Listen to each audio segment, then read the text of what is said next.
శుభోదయం.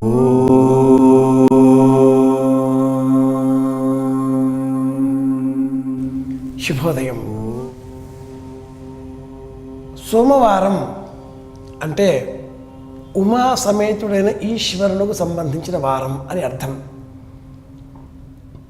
ఈనాటి కాలంలో వేగవంతమైన మన జీవిత విధానంలో ఉరుకులు పరుగులు పరిగెడుతూ పరమాత్ముడిని ఏ నిమిషంలో కూడా మనం తలుచుకోలేకపోతున్నాం.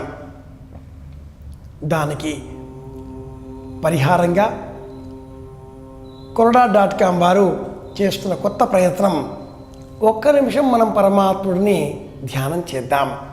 సోమవారం నాడు చంద్రుడు అధిపతి ఈ వారానికి.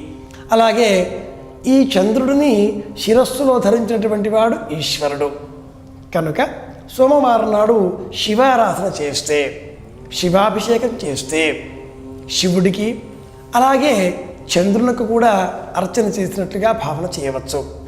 కనుక మీరంతా నాతో గళం కలిపితే మనమంతా కలిసి చంద్రుడిని అలాగే శివుడిని స్తోత్రం చేద్దాం.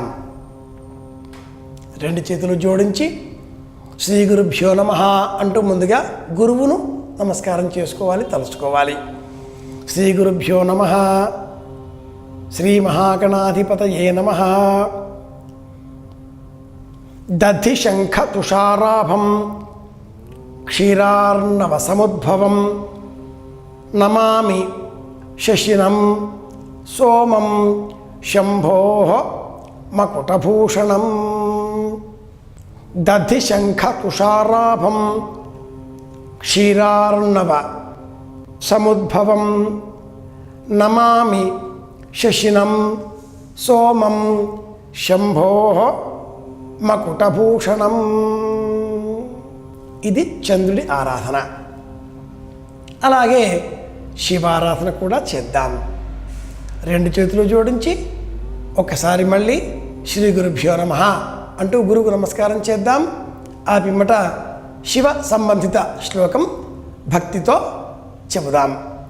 శ్రీ గురుభ్యో నమః, శ్రీ మహాగణాధిపతయే నమః.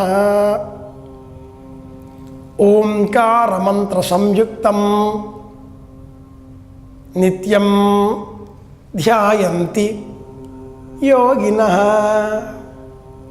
కామదం మోక్షదం తస్మై ఓంకారాయ నమో నమః.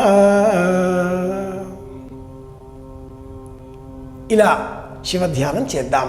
కొరడా.com వారి ఈ ప్రయత్నంలో మనము పాలు పంచుకుందాం. దైవశక్తిని పెంపొందింపజేసుకుందాం. పుణ్య బలం పెంచుకుందాం. అందరి క్షేమాన్ని, అందరి ఆనందాన్ని కోరుకుందాం. శుభమస్తు.